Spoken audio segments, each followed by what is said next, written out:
Hey guys, it's the Town Eccentric. Today I'm going to talk about belief and questioning what you believe and why everyone, regardless of what you believe, regardless of what you don't believe, should do it. Always. I believe that, excuse me, I believe that the most important people to question are not politicians, you should question them, are not religious figures, and you should question them, but the people you think you agree with, or the people you do agree with, and yourself. And people are afraid, and it's not just religious people. I know no shortage of non-religious people who unquestioningly believe what they believe. Why is it important? Questions are the path to understanding. If you don't understand what you believe, you shouldn't believe it.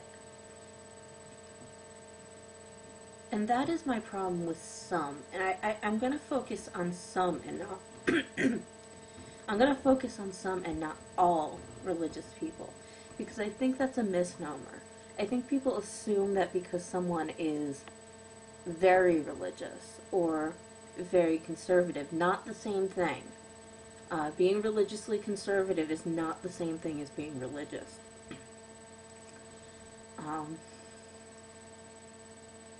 So a lot of these people, not all, but a lot of them, don't question their belief. Well, there's a problem there.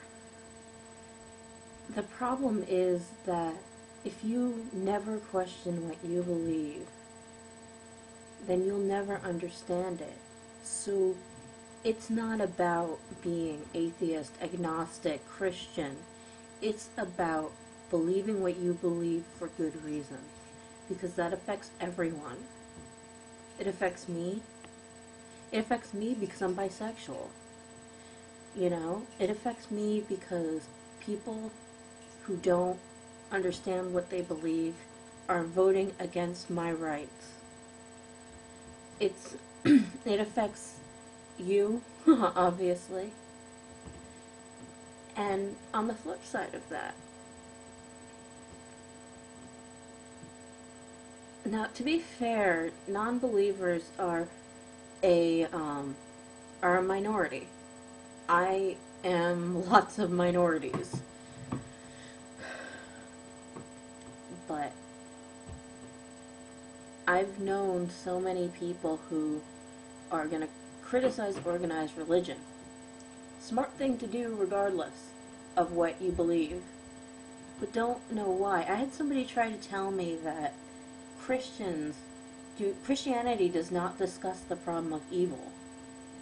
Newsflash, guys. Christianity, that's their whole religion. Everything about Christianity is the problem of evil and going to heaven.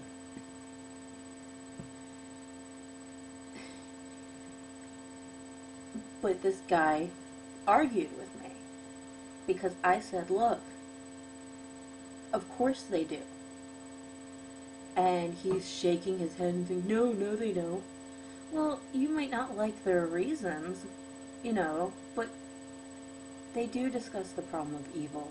And if you're going to try to tell people what they should and shouldn't believe, you have to understand them. Now, why do I say you should always question yourself and people you think agree with you, or even people who do agree with you? Because people are too quick to attach themselves to people and surround themselves with people who only agree with them, and are perhaps too staunch, if that makes any sense. Let me give you a for instance. For instance, you're attending a church. You're attending an evangelical Protestant church. You surround yourself with people who agree with you. and who unquestioningly have faith. Well, what are you going to learn? It's okay. It's important to understand what you believe. I can't stress that enough. My brother, and I've mentioned this in the past, my brother and his wife are Orthodox Jews. Very religious people. But when I talk to them, you realize they came to their conclusion from a lot of thought, a lot of questioning, of course, and just rational belief. I don't agree with them, but I would rather not agree with you and know that you believe what you believe for good reasons than agree with you and know that you have no reason to believe what you believe. You never question what you believe. What, may I ask, are you going to learn from that? And learning is so important. And I'm not talking about academia, although I think academia is important. Of course I do. I'm a graduate student. I'm talking about learning about the world around you and learning about yourself and learning about what may or may not be out there. So that's my ramble. Take it for what it's worth. And you know what? Question it.